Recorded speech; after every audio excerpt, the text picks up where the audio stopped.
onto you, Ben. I hadn't quite even realized, Josh, but this is a major point for you here where I think Tether did the quick and easy way. They provided a screenshot of their bank account. They say we have $350,000. We're going to make 350,000 Tether. And from then on, people just kind of trusted. They're like, Bank of Tether is cool. It's going to work out. It always works out at $1, Tether. Uh-huh. Yeah. And like Ben was saying, there's those up and downs, or Dan was saying the up and downs, the craziness in the market with Tether buying and selling. But what you're saying, Josh, whereas Tether just had proof of bank account, the standard, like let's say I had $10,000 in gold, I would put that in the standard. I would get $10,000 in like some kind of token, and then I would like trade those with other people, and those would be forever linked to that $10,000 in gold, which is locked up somewhere, which backs those up. So it's a better system, but it's the kind of thing where the first system's like quick and easy, just print out your bank account. But your system, you actually have to put the value in. So until people lock their gold, until they lock their other assets, there won't be a large amount of a pool of money to function in the way that Tether does with the whole photocopy of the bank account thing. Yeah, like the standard doesn't allow you to withdraw those gold tokens. They sit in a smart contract and then you issue fiat pegged stable coins for it because there's no point having gold tokens. And no one knows how much a bottle of whiskey costs in gold.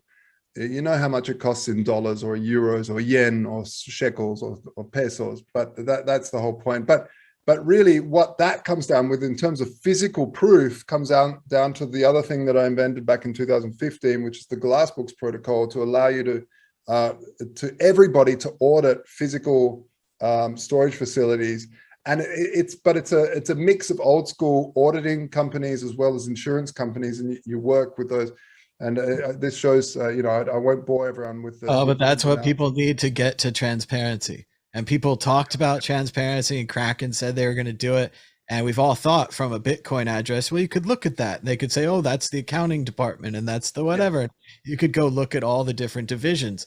But no one wants to give that up. Everybody wants to hide their books, even though they talk a big talk about crypto. Absolutely. It's happened in so many startups that have tried to disrupt the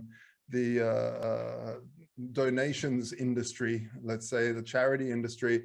No charities want to be transparent, amazingly, which is really, really unfortunate because, and there is a legitimate reason for that too, which is people complain when you have to buy a new chair for the office because that money should be going into the whatever it was that you're paying towards. So and then they complain and then they this and that.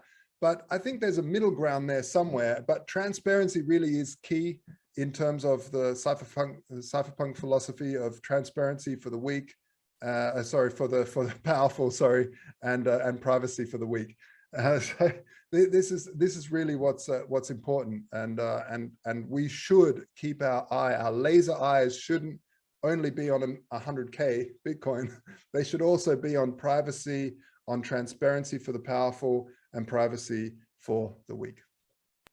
I love what Josh said about the charities don't want to be transparent. They don't want to be audited. It reminds me of a classic story where I was in like the 6th grade play or something, and it was about Thomas Edison. And I had one line, I was a congressman, and Edison had created a vote counting machine.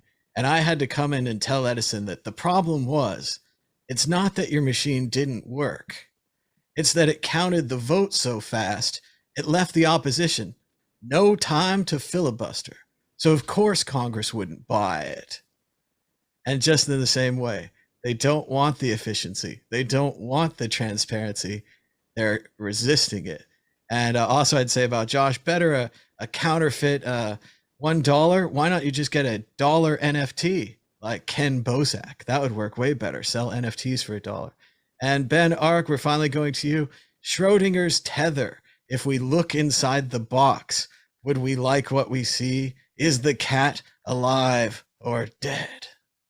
No, we wouldn't. I think anyone who's had any sort of had to manage any sort of custodial solution for any length of time realizes that shit happens and that you'll have a bug or someone who's you're employing will run off with some money or something will happen, and it's very easy to lose the what you say you've got in your coffers to the actual reality of what you got in your coffers. And we're talking about Tether, which was for a long period of time a largely unregulated, unaudited like shadowy company, having to work in the fringes of society. I mean, it's going back to that previous article, you know, Bitcoin now is too large to ignore. And the problem was back then they did ignore it.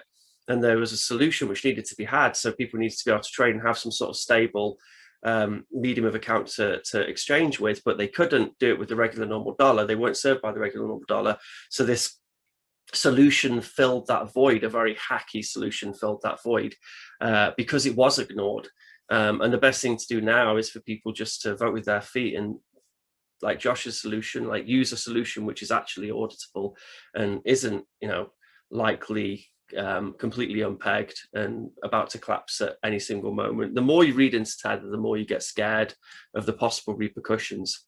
Now, this article, after all, is, you know, it's about Janet Yellen of the SEC meeting with some higher ups because they're scared it's actually going to impact the US economy because the volume of money in Tether has got so large. 69 billion this year, 69 billion in total, but 40 billion just this year has been of Tether has been created. So, you know, they claim they have $40 billion in a bank somewhere to account for that money, which is just, you know, probably untrue, like 99.9% of a chance that that's complete bollocks. So yeah, just vote with your feet, use a more stable solution, use something which can be audited and has some transparency to it. You'll be doing the future a good service. You won't be pouring more money into this big empty Ponzi scheme of a system which could implode and could have a really negative effect on Bitcoin and the ecosystem and in fact entire economies. So yeah, absolutely try and use a more legitimate modern service if you can, and as soon as you can.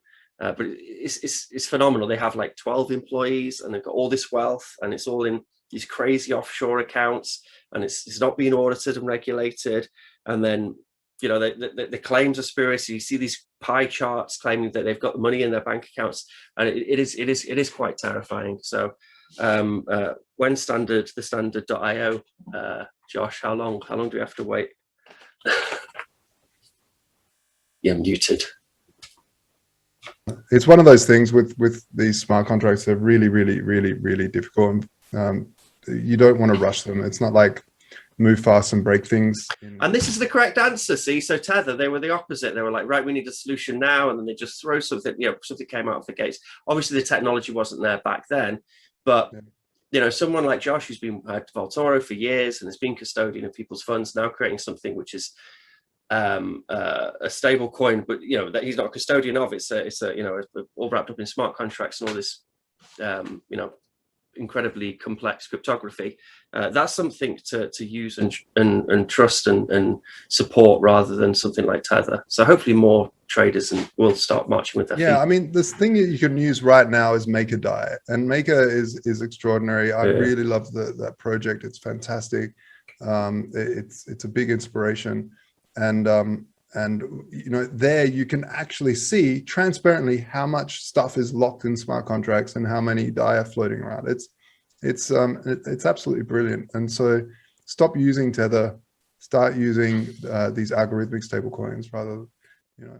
And MakerDAI as well, it uses arbitrage to keep its peg, so there's opportunity for making money there if you're keeping an eye on. Yeah, it uses arbitrage. There's a whole bunch of things that you can do there, and it was basically the start. Well, Bitcoin was the start of DeFi, but you know, it really started that whole thing of being able to you know, lend and borrow and all the rest of it. Yeah. So Ben advises us to ignore the dead cat in the box. Moving on to the exit question, forced prediction. Dan Eve. The utter and total collapse of Tether will occur within weeks, months, or years. I don't think it will happen for years, because I think if they're clever little beans, they're using that fiat that they've actually taken in to buy Bitcoin, and they're utterly stinking rich from the Bitcoin. So it will never collapse because they're absolutely loaded on the corn. Josh Shigala, weeks, months, or years? Yeah, I think the first that will fail is regulated stablecoins like USDC, purely because negative interest rates are coming to the US. If you keep an eye on the repo markets and such, you can see that the writing's on the wall. So once you have that and you have these centralized things, that it's very, very expensive if you're legit and you're regulated and the regulators are checking your bank accounts to actually pay the negative interest rates on all of this saving, all of this money that you have sitting. In fact, it gets so crazy that here in Europe, the voting facilities that we use for the bullion, we talked to the voting facility and they're saying, man, we've had to tell banks to stop using the voting facilities to store cash because it's cheaper to store in these large, high security voting facilities, massive crates of cash, than to bring it back to the ECB, the European Central Bank, and store it there because they charge you the negative interest rate, which is a lot more than the private. So yeah, I think it'll be the regulated ones first, then it'll be I think Tether will have a good shot. Exactly what Dan said. They bought Bitcoin very early on, which was, in my opinion, extremely risky because they're basically taking all of these clients' funds, which are in a way creditors, not really because they're buying something. So it's not really security because they're not holding it for their clients. It's anyway, it's they bought Bitcoin with it. They were lucky that they bought at the bottom and Bitcoin's gone up way more than when they bought it. So they're sitting pretty, and that's why they're being called the BlackRock of the, they're up there with BlackRock. So I think they're sitting pretty. They're already very, very good at playing regulatory arbitrage. The problem I see is that they're so big that it's extremely hard to just go, you don't like us anymore, Fed? Okay, we're going to shift over to, I don't know, Estonia. Try moving nearly $1 trillion over to Estonia. It's going to be very, very hard. So their size makes it very hard to be nimble. And so that could be the downfall. So yeah, but I do think it's a while from now.